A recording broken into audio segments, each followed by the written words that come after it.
முதலமைச்சர் விஜயோட இந்த தாவேக அரசு ஆட்சியை வந்து கிட்டத்தட்ட 100 நாட்கள் ஆயிருச்சு. இந்த 100 நாட்கள்லையும் விஜய் சொன்ன மாற்றத்தை கொடுத்துட்டாரான்னு பார்த்தா ஏமாற்றம் மட்டும்தான் மக்களுக்கு கிடைச்சிருக்கு. தாவேகாவோட இந்த 100 நாள் ஆட்சியே மக்களோட ஒரு இரண்ட காலமா இருக்கு. அப்படி இந்த தாவேகா என்னதான் இந்த 100 நாள்ல சாதனையா பண்ணியிருக்காங்கிறத நியூஸ் ஃபிளிக்ஸ் ரிப்போர்ட்ல விரிவா பார்த்திடலாம். ஆச்சி மசாலா எந்த சமையலும் ருசி தேடும் ரகசியம் 20 ரூபாய். டயா பூஸ்டர் சுகரை கண்ட்ரோல் பண்ணும், உங்க ஆரோக்கியத்தை மீட்டு தரும். சர்க்கரையை கட்டுப்படுத்துறதுக்கான எளிமையான வழிமுறை, இயற்கையான வழிமுறை. அனைத்து மருந்து கடைகளிலும் கிடைக்கும். இந்த தாவேக அரசு ஆட்சியை வந்து இப்ப 100 நாட்கள் ஆயிருச்சு. இத வெற்றியா கொண்டாடி ஒரு புத்தகமாவே வெளியிடுறதுக்கு தாவேக அரசு ரெடியா இருக்காங்க. அது ஒரு பக்கம் இருந்தாலுமே சாதனைகள் அப்படி என்ன தாவேக அரசு பண்ணிட்டாங்கன்னு சொல்லி பார்த்தா சாதனையெல்லாம் கிடையாது, மக்களுக்கு வேதனை தான் வந்திருக்குன்னு சொல்லலாம். குறிப்பா சொல்லணும்னா இந்த தாவேக அரசுல புதிய அமைச்சர்கள் இருக்கிறனால அவங்களுக்கு நிர்வாகம் பண்ண தெரியலன்னு அவங்களுக்கே தெரியும். இதனால எங்களுக்கு ஒரு 6 மாசம் டைம் கொடுங்க, 6 மாசம் டைம் கொடுங்கன்னு தொடர்ச்சியாக கேட்டுட்டு வந்தாங்க. அவங்க கேட்ட 6 மாசம் முடிவடைகிற போற காலம் கூட வந்தாச்சு. அப்படி இருந்துமே இந்த 100 நாள்லயே எக்கச்சக்கமான குளறுபடிகள் இந்த தாவேக அரசுல நடந்திருக்கு. அதன்படி பார்த்தா இந்த புதிய அமைச்சர்கள்னால கிட்டத்தட்ட 1400க்கும் மேற்பட்ட அரசு உத்தரவுகள், அதாவது ஜியூஓக்கள் பெண்டிங்ல இருக்கு. அதே மாதிரி டெண்டர் ஒதுக்கீடுக்கான ஒப்பந்தங்களும் இன்னும் முடிவு பண்ணப்படாம ஒதுக்கிட்டு இருக்கு. இதனால தலைமைச் செயலகத்துல எக்கச்சக்கமான ஃபைல்ஸ் இன்னும் பெண்டிங்ல இருக்கு. அதை முறையா வரிசைப்படுத்தி டெண்டர் யாருக்கு கொடுக்கணும், ஜிஓ யாருக்கு கொடுக்கணுங்கிறதுல மிகப்பெரிய குழப்ப நிலவரனால இந்த புதிய அரசால தலைமைச் செயலகத்துக்கும் குறிப்பா தமிழக அரசுக்கும் மிகப்பெரிய பாரம் தான் உருவாயிருக்கு.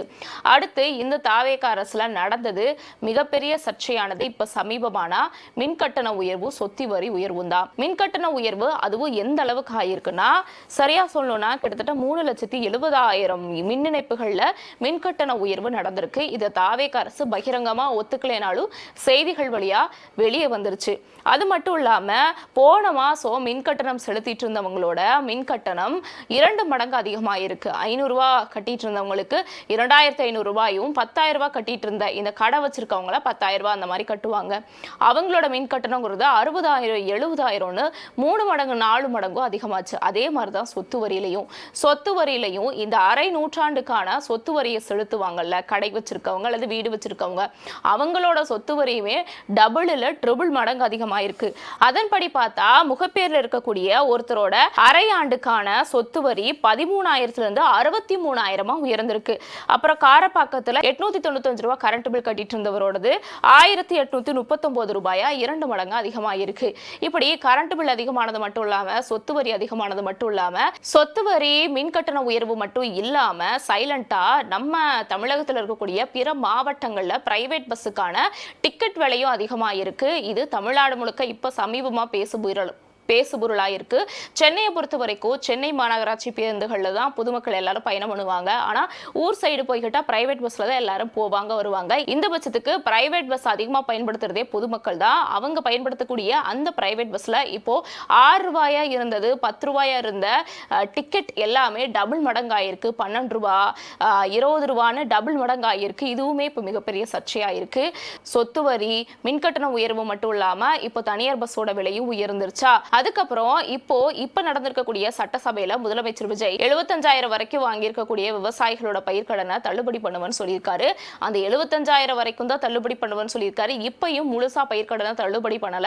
முழுசா பயிர்க்கடனை தள்ளுபடி பண்ணியே ஆகணும். கிடைக்கக்கூடிய தண்ணீரும் கிடைக்கல, மின்சாரமும் கிடைக்க மாட்டேது, மின்கட்டணம் உயர்வா இருக்கு. 75,000 வரைக்கும் தான் தள்ளுபடுவீங்கன்னா இது எந்த விதத்தில் நியாயமா இருக்கும், முழுசா தள்ளுபடி பண்ணுங்கன்னு எதிர்கட்சிகள்ல இருந்து விவசாயிகள்ல இருந்து எல்லாரும் போராட்டம் பண்ணாலுமே இந்த தாவேக அரசு அவங்களுக்கு செவி மடிக்காம இருக்கு. இந்த சூழ்நிலையில விவசாயிகளும் கவலைக்கிடமான நிலையில தான் இருக்காங்க. அடுத்து இந்த தாவேக அரசுல மிகப்பெரிய சர்ச்சையானது என்னன்னா, அவங்களுக்கு அதாவது முதலமைச்சர் விஜய்க்கு நெருக்கமான சினிமா துறையில அவரோட பயணம் பண்ணவங்களுக்கு தூக்கி அரசு பதவியை கொடுத்தாரு. குறிப்பா சொல்லணும்னா அர்ச்சனா கல்பாத்தி, பாடகர் வேல்முருகன், ஜனநாயகன் ப்ரொடியூசர் ஜெகதீஷ் பழனிசாமி, இந்த மாதிரி எக்கச்சக்கமான அவருக்கு ரொம்ப நெருக்கமான சினிமா துறையில சர்வே பண்ணவங்களுக்கு அரசு பதவியை இவருக்கு முதலமைச்சர் பதவி கிடைச்ச உடனே தூக்கி கொடுத்தாரு. இதுவும் சர்ச்சையாச்சு. அதுக்கடுத்து தேர்தல் வாக்குறுதிகளை பொறுத்த வரைக்கும் முதலமைச்சர் விஜய் எக்கச்சக்கமா அள்ளி விட்டுருந்தாரு. குறிப்பா பெண்களுக்கு மாசம் 2500 ரூபாய் தருவேன், அப்புறம் பஸ் தருவேன், ஃப்ரீயா நீங்க போயிட்டு வந்துக்கலாம், அது மட்டும் இல்லாம சிலிண்டர், அந்த மாதிரி எக்கச்சக்கமான வாக்குறுதிகள் கொடுத்தாரு. அதுல எதையாவது நிறைவேற்றிருக்காரான்னு பார்த்தா எதையுமே நிறைவேற்றல. சிலதுக்கு நிதி மட்டும் ஒதுக்கி இருக்குன்னு சொல்லியிருக்காரு. அதுவும் எப்ப வரப்போகுதுன்னு தெரியல.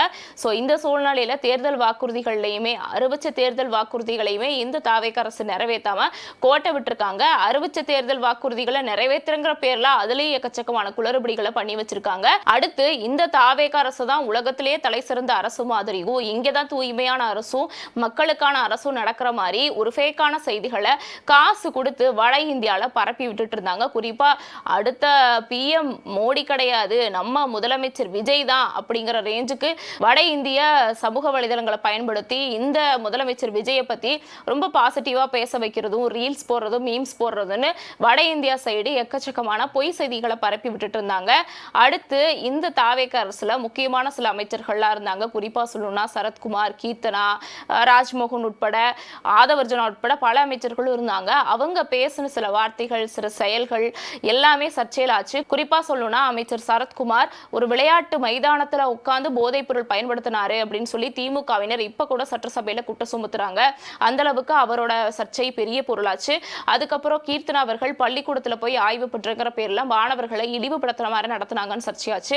அடுத்து உயர்கல்வித்துறை அமைச்சராக இருக்கக்கூடிய விஸ்வநாதன் பள்ளி மாணவிகள்கிட்ட தகாத முறையில நடந்துகிட்டாரு அப்படிங்கிறது கூட சர்ச்சையாச்சு. இந்த மாதிரி அமைச்சர்கள் சர்ச்சையில மாற்றதும் ஒரு பெரிய தொடர்கதையா போயிட்டு இருந்துச்சு.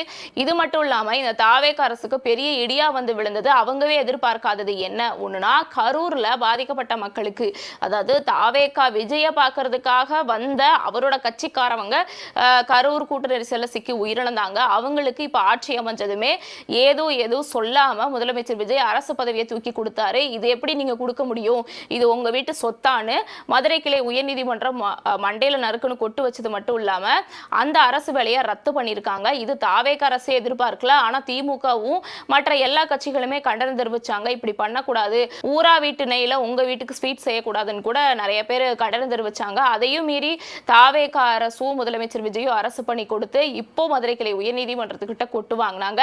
இது மட்டும் இல்லாம மிகப்பெரிய பிரச்சனையா இருந்தாலும் பெருசா பேசுபொருள் ஆகாதது தனியார் மயம். குறிப்பா சொல்லணும்னா இந்த தாவேக அரசுல அரசு பேருந்துகளும் குடிநீரும் மதுபானங்களும் எல்லாமே தனியார் மயம் ஆக்கப்பட்டிருக்கு. அதை பத்தி பெருசா தாவேக அரசு பேசலைனாலுமே அதன் மூலியமா பொதுமக்கள் இப்ப வரைக்கும் பாதிக்கப்பட்டு வந்துட்டு தான் இருக்காங்க. இந்த மாதிரி எக்கச்சக்கமான குளறுபடிகள் இந்த தாவேக அரசுல இந்த 100 நாள்ல நடந்திருக்கு. சிம்பிளா சொல்லணும்னா இந்த அரசுக்கு நிர்வாகம் பண்ண தெரியல, சொத்து வரி அதிகமாயிருச்சு, மின் கட்டணம் அதிகமாயிருச்சு, கரூர் சம்பவத்துல அரசு வேலை கொடுக்கறன்னு சொல்லி கொடுத்து கடைசியில கோர்ட்டு கிட்ட கொட்டு வாங்கியிருக்காங்க. குற்ற சம்பவங்கள் எக்கச்சக்கமா நடந்திருக்கு. பஸ், தண்ணின்னு எல்லாத்தையும் பிரைவேடைஸ் பண்ணியிருக்காங்க. இவங்களோட சினிமாக்காரவங்களுக்கே தூக்கி அரசு பதவியை கொடுத்திருக்கிறாரு. அது மட்டும் இல்லாம இவரோட துறையில இருக்கக்கூடிய சில முக்கியமான அமைச்சர்கள் அமைச்சர் வேலையை பார்க்காம தேவையில்லாத வேலை பார்த்து சர்ச்சையில மாட்டிருக்காங்கன்னு முழுக்க மாற்றத்தை தராம மக்களுக்கான ஒரு ஏமாற்றத்தையே இந்த தாவேக அரசு கொடுத்திருக்கு. அது இப்ப நிரூபணமாயிருக்கு. அது இப்போ மிகப்பெரிய சர்ச்சையையும் கிளப்பியிருக்குன்னே சொல்லலாம். சோ இது தொடர்ச்சியா இப்படி போயிட்டே இருந்தா இந்த தாவேக அரசு இந்த தமிழகத்துல நீடிக்குமா அல்லது எந்த இடத்துக்கு போய் நிற்கும் அப்படிங்கறதெல்லாம் நம்ம பொறுத்திருந்தா பார்க்கணும். இந்த 100 நாள்லயே இவ்வளவு மக்கள் பாதிக்கப்பட்டிருக்காங்க, இவ்வளவு பிரச்சனைகளை சந்திக்கிறாங்கன்னா இன்னும் அதிகமான நாட்கள் இவங்க ஆட்சி செய்யறாங்க அப்படின்னா அது எந்த அளவுக்கு போய் நிற்கும் தெரியல. அதெல்லாம் நம்ம பொறுத்திருந்துதான் பார்க்கணும்.